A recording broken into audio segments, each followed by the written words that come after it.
Hello everyone watching my video. Today in this video we are going to learn the summary of chapter number 2 Honeycomb class 7th A Gift of Chappals part 2nd.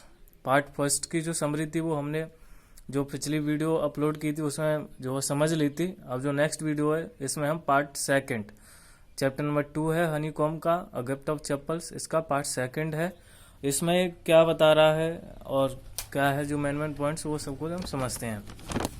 तो इसमें जैसा कि हमने पिछले chapter में लिया था कि जो मृदु, रवि और मीना ये दोनों जो है वहाँ खेल रहे थे किटन बिल्ली के बच्चे के साथ में।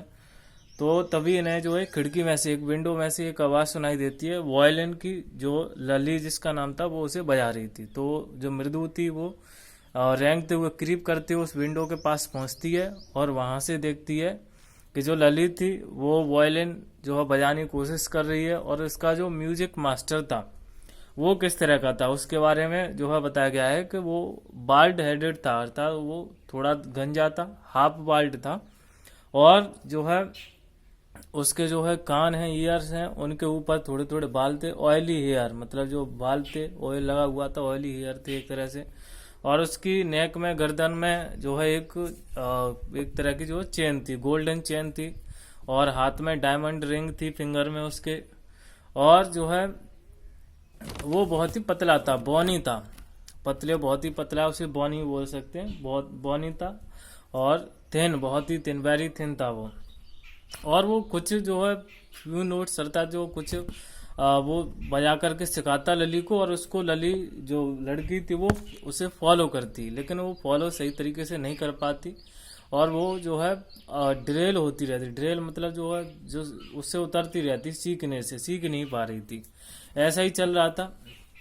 और जब वो ये रवि और मृदु और मीना ये सब देख रहे थे उसके बारे में, तो तभी जो है पीछे से आवाज आई रवि की मदर की, रुक्कुमणि की, उसकी आवाज आई कि जो गार्डन में बेगर है, भिखारी है, उसे वहां से भगा दो, टर्न अवे कर दो। वो पिछले सप्ताह से, लास्ट वीक से वो यहाँ आने लगा है और उसे यहाँ से भगा दो। तो रवि, मृदु और मीना वो उसके पास पहुंचते हैं, भिखारी के पास। वो एक नीम के पेड़ के नीचे लेटा हुआ था और वो भी काफी पतला था। तो वो उसके पास पहुंचते हैं। रवि उससे कहता है कि आपको यहाँ से जाना होगा, किसी और घर में जाओ, और यहाँ के लिए माँ ने जो मना कर दिया है। फिर दोबारा से पीछे से आवाज आती है उसकी मदर की कि उससे कह दो कि किचन में कुछ नहीं रहा है और उसे यहाँ से भगा दो। और वो तेज आवाज थी तो रवि को दोबारा रिपीट करने की जरूरत नहीं पड़ी। तो वो जो जो उसकी मदर कह रही थी वो सब वहां पर उसे सुनाई दे रहा था। तो भिखारी कहता है कि मैं तो ये समझ रहा था कि यहाँ की जो लेडीज हैं वो बहुत ही काइंड है, दयालु हैं, इसी वजह से मैं यहाँ पर पिछले सप्ताह से आ रहा हूँ। लेकिन अब आप कहते हो तो मैं चला जाऊंगा, लेकिन अभी जो है काफी गर्मी है, दोपहर का समय था तो क्या काफी हीट है, गर्मी है और जो रोड है उसका जो तार होता है एक तरह का जो है, जो डाबर बोलते हैं उसे, वो पिघल गया है, मेल्ट हो गया है। तो मेरे पैरों में जो है छाले भी हैं, ब्लिस्टर्स, पैरों के छालों में ब्लिस्टर्स बोलते हैं, ब्लिस्टर्स हो गए। तो मैं जा नहीं सकता, मैं थोड़ी देर यहाँ पर रिलैक्स करके, आराम करके जो चला जाऊंगा। लेकिन तभी मृदु अंदाजा लगाती है कि हो सकता है कि इसके पास चप्पल्स नहीं होंगी। जो मृदु है वो कहती है कि इस भिखारी के पास, बेगर के पास चप्पल नहीं होंगी, स्लीपर्स नहीं होंगी। तो वो रवि से पूछती है कि क्या हमारे पास कोई जो पुरानी ओल्ड चप्पल्स रखी हुई हैं, ओल्ड पेयर ऑफ स्लीपर्स है हमारे पास। तो रवि कहता है कि शायद नहीं है, मेरी जो स्लीपर्स हैं वो इसके फिट नहीं बैठेंगी, छोटी हैं क्योंकि इसके पैर बड़े हैं। लेकिन रवि कहता है कि चलो कोई बात नहीं, हम जो घर में ढूंढ लेते हैं, सर्च करते हैं। तो मीना, मृदु और रवि ये तीनों चप्पल जो ढूंढने लगते हैं। तो इन्हें वहीं वरंडा में, जो मृदु ने पहले जो देखी थी चप्पल, इन चप्पल्स के साथ में पास में ही उसने अपनी चप्पल उतारी थी, तो वही चप्पल दिखाई देती हैं। वो काफी बड़ी चप्पल थी और पुरानी चप्पल थी, लेकिन जो है स्टडी, स्टडी मतलब मजबूत थी, स्ट्रांग चप्पल थी वो, हालांकि पुरानी थी, थोड़ी सी ओल्ड थी। तो रवि कहता है कि ये चप्पल जो है उस भिखारी के, उस बेगर के फिट बैठे आएंगे, तो इन्हीं चप्पल्स को हम दे देते हैं।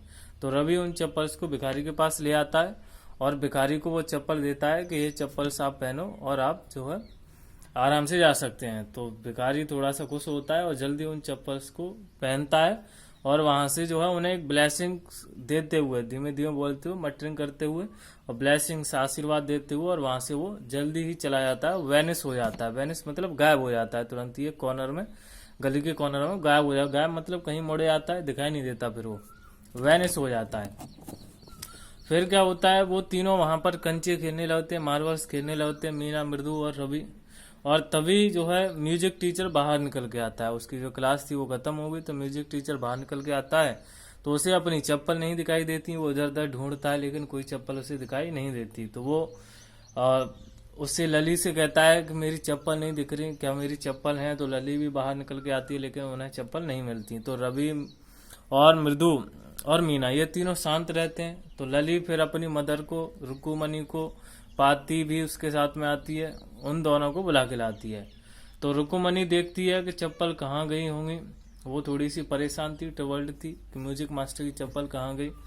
तो फिर जो रुक्कुमणि उन तीनों को देखती है, नीम के पेड़ के नीचे मृदु, मीना और रवि खेल रहे थे मार्बल्स, तो उन तीनों को देखती है। तो वो पूछती है रवि से कि क्या जो है आप लोगों ने कोई व्यक्ति यहाँ आते हुए देखा कि कोई व्यक्ति यहाँ आया हो और ले गया हो चप्पल?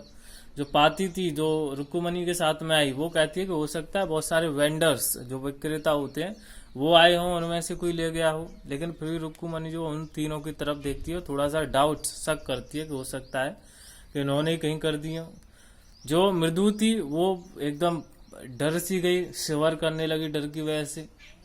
तो लेकिन फिर भी वो कहने लगी, वो अपने मन ही मन, मृदु अपने मन ही मन कह रही थी, ये सोच रही थी कि अगर रुक्कुमणि को, जो आंट है, उन्हें ये पता होता कि भिखारी की हालत क्या थी, उसकी कंडीशन के बारे में, उसके ब्लिस्टर्स के बारे में पता होता, तो वो शायद गुस्सा नहीं करती। और रुक्कुमणि थी वो गुस्सा हो गई। उनकी जो आईब्रोज थी उनके बीच में एक वी शेप में एक लाइन सी बन गई, जहाँ जो सॉफ्ट उसके चीक से फेस पर, सॉफ्ट फेस पर लाइन सी बन गई, अर्थात एकदम गुस्से में हो गई, वो एंग्री हो गई।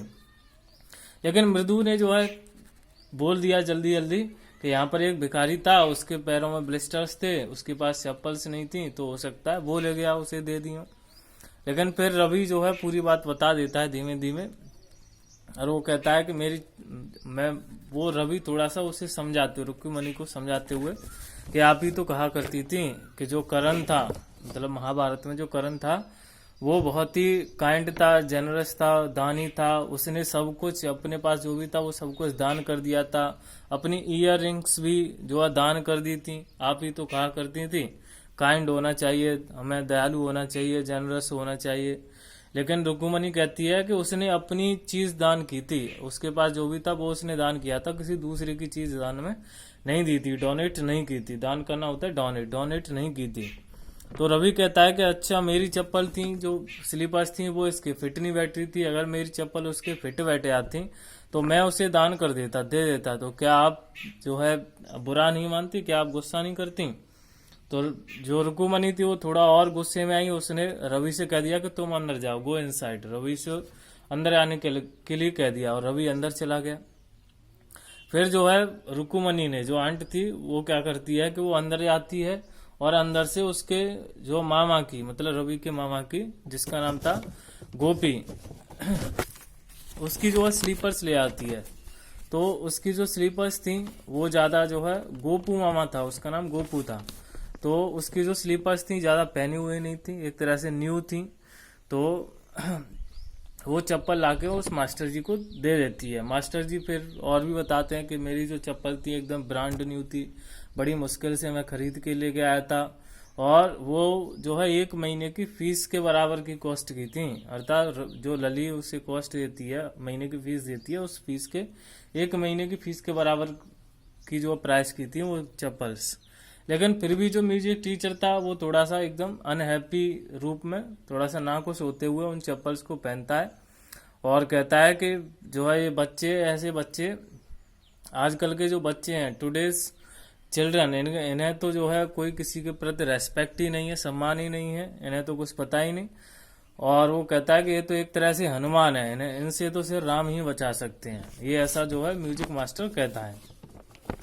लेकिन जो रुक्कुमणि थी, आंटी थी, वो कहती है कि मेरा बच्चा रवि है वो नॉटी है, शरारती है थोड़ा सा, और शरारत कर दी है उसी, इसकी वजह से मैं सॉरी बोलती हूँ, और जो है अब ये ऐसा नहीं करेगा। तो म्यूजिक मास्टर वहाँ से चला जाता है। मृदु, मीना और रवि वहाँ पर रह जाते हैं।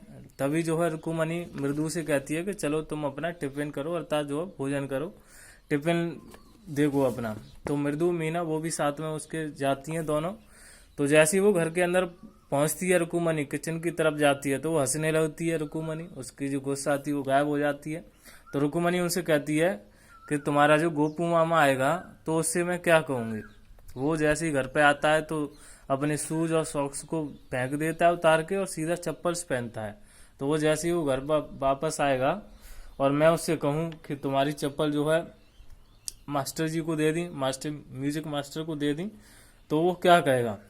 और बस ऐसा कहते हुए इस चैप्टर का एंड हो जाता है। तो ये सब सारी बातें इस पार्ट 2 में रहीं, और मैं चाहता हूं कि आप इस चैप्टर को और पढ़ें ध्यान से। कुछ भी कोई कंफ्यूजन है, वर्ड मीनिंग कैसा भी है, आप पूछ सकते हैं, एक पेज पर लिख लें और उसे मेरे पास सेंड कर दें और पूछ सकते हैं आप उससे।